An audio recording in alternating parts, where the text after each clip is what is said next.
ZOV-13, the lab that was never meant to be found. My name is Eric Malov. I'm an investigative journalist. My job is digging through buried files and exposing truths that governments would rather keep forgotten. But what happened to me in Russia in 2023, it wasn't just a story. It was the last time I saw the world as normal. Because after that, nothing was normal again. It all started with an email. No subject, no signature, just one sentence. ZOV-13, where the spirits still live.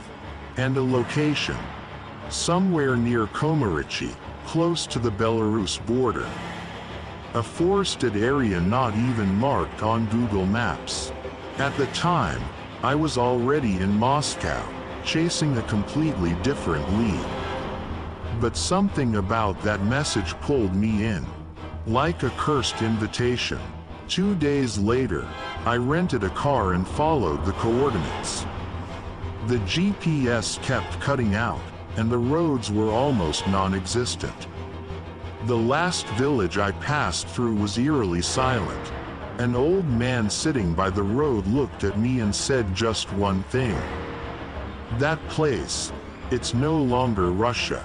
It's the border between mind and death. Around 5 p.m., I finally saw the structure. A massive concrete building, half collapsed, shrouded in mist and dead trees.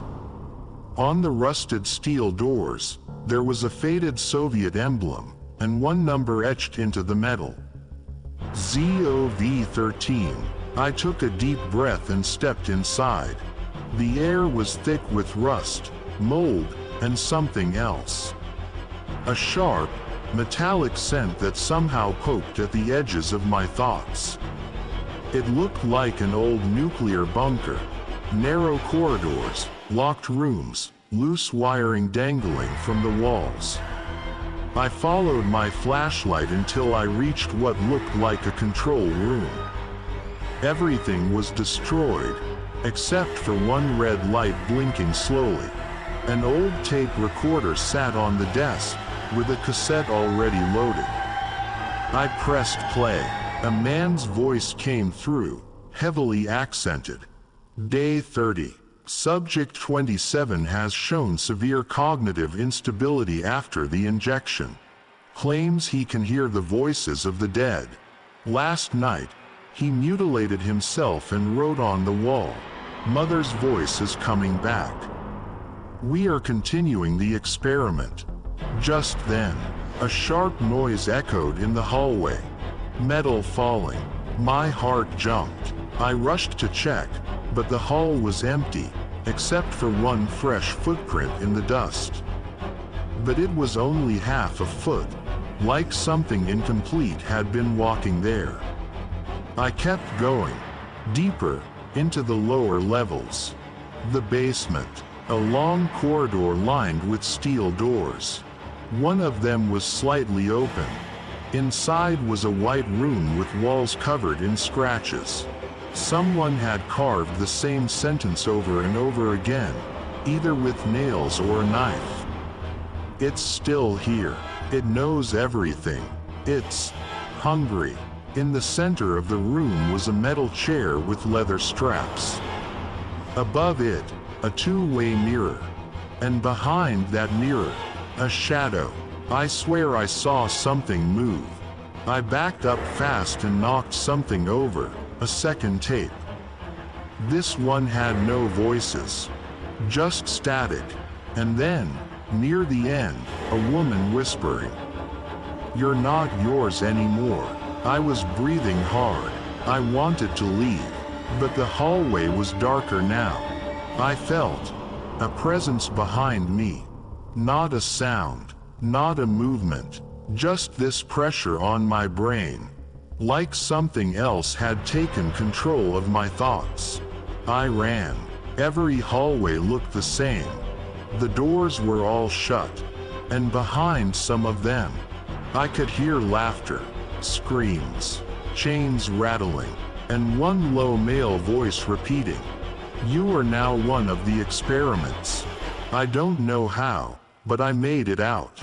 I remember falling into the snow. Everything went black. Days later, I woke up in a hospital in Bryansk. The police officer said an old woman found me unconscious on the side of the road. I had no phone, no camera, no tapes, but I did have something in my pocket. A photo, black and white, of me, standing, in front of the lab, and at the bottom, dated 1983.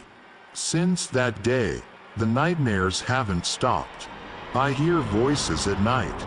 Sometimes, I hear the same woman say, "We are inside your mind, because you opened our door." Weeks later, I thought it was over, that the terror was just a trick of trauma. But I was wrong.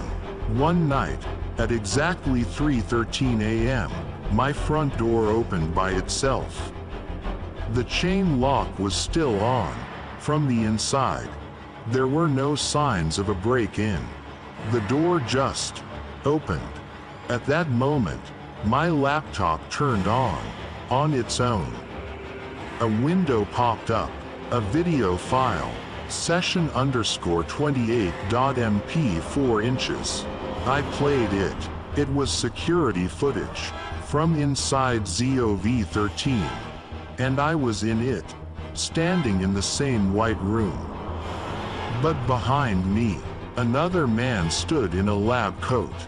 His face was blurry, but it looked familiar, like a distorted version of myself. He turned to the camera and whispered, "This is only the beginning. Now, I don't know where I am anymore. Reality and memory are tangled. Sometimes, I still hear her voice, telling me, 'You left, but your mind didn't.' Maybe if I tell this story, someone will listen. Maybe someone can stop ZOV-13 from reopening. But if you ever hear strange noises at night, if someone whispers, 'You're one of us now,' just know, it's already too late. ZOV-13 is still active, and your mind may be next."